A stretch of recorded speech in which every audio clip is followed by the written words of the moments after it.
Histoire des sorciers d'Abitun. Chapitre 4. Le sorcier mystérieux. Nous avons vu que Pierre Bert, surnommé Jean, avait légué avant sa mort en 1869 ses ouvrages de sorcellerie à ses nièces Jeanne, surnommée Bertine, et sa cadette Jeanne, car le vrai sorcier n'avait pas de succession.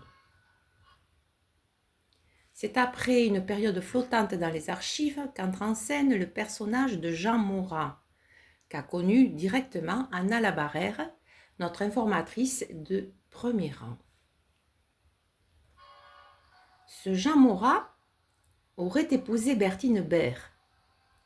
On insiste sur le conditionnel car il fut impossible de retrouver l'acte de mariage, que ce soit à Abitun ou même à Madiran, Haute-Pyrénées près du Gers, ville de naissance de ce soi-disant Jean Morat. Les actes de décès sont formels et retracent le lien entre ses époux. Ont-ils convolé ailleurs? Pour quelle raison? Comment a-t-il rencontré Bertine? Est-il venu consulter le vieux sorcier? Mais comment savoir si Jean Morat a été contemporain de Jean Bert sans l'acte de mariage?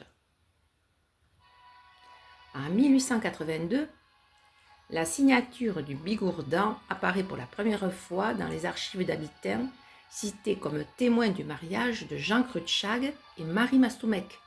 Il avait alors 35 ans. On sait que les parents de Bertine et de Jeanne Bert ont commencé à faire des arrangements de famille à partir de 1876. Partage anticipé entre époux, achat d'une propriété à Louis-Labiste.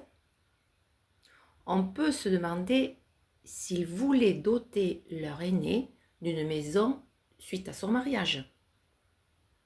Cette acquisition était-elle la fameuse maison Richard, où ont vécu avec opulence Jean Morat, notre nouveau sorcier, et Bertine Bert, nièce du vrai sorcier, grâce à une activité pseudo-médicale juteuse? Toujours est-il qu'on ne sait pas trop quand ni comment ce Jean Morat, éloigné de ce berceau béarnais, a pu échouer dans ce quartier. De quel endroit était-il originaire? Le Morat, il était originaire du Gers. Du Gers. Il Il s'est marié avec une fille d'Abitun, alors? Alors il s'était marié avec une fille Bert d'Abitun. Oui, d'accord. Il était venu ici, on ne sait pas comment ils étaient parents, Morat, autrefois de Bert, du vieux sorcier. Il faut dire que ici, le quartier, c'était un pays de transhumance dans le temps. Oui.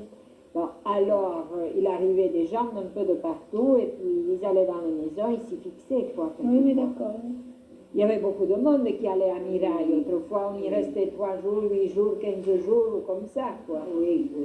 Oh, ella Margarita, qui est à l'hôtel de Tinquan, Oui. son estat al Salaverri. Oui, mais ça, après la mort du sorcier. Ah oui. Oh, le sorcier, le vrai sorcier, on l'a pas vu, celui-là.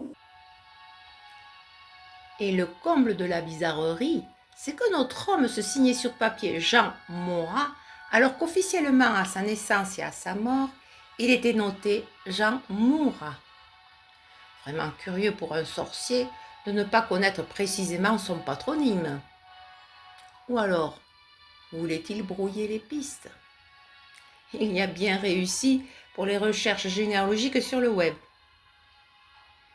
En tout cas, Jean Morat, grâce à ses talents de bonimenteur, a su tirer parti de la notoriété de son oncle par alliance et d'un bon mariage autour d'une jolie propriété. Et comment ça se fait que cet homme qui n'était pas d'ici s'est mis à faire de la médecine comme ça? C'est venu comme ça ou parce qu'il y avait l'oncle qui le faisait avant? Parce qu'il y avait l'oncle qui le faisait, oui. Oui, alors il a voulu se Et mettre là, ça. C'est lui qui les a mis sur le chemin, Oui, parce que là, il voyait qu'on gagnait de l'argent facilement, quoi. parce que lui, on l'avait pas, oui. À celui-là. En vrai, oui. Oh, au vrai. Vous pensez qu'il a fait autant de mal que de bien? Oh, oui, celui-là, oui. C'était un sorcier qui faisait de tout. Là, oui, c'était vraiment beau. Oui. Mais Morat, non, il n'a pas Enfin, c'est Maurras, il a eu quand même la réputation aussi grâce à l'oncle quand même aussi un peu. Oui, oui, beaucoup, mais beaucoup. Il a travaillé grâce à l'oncle.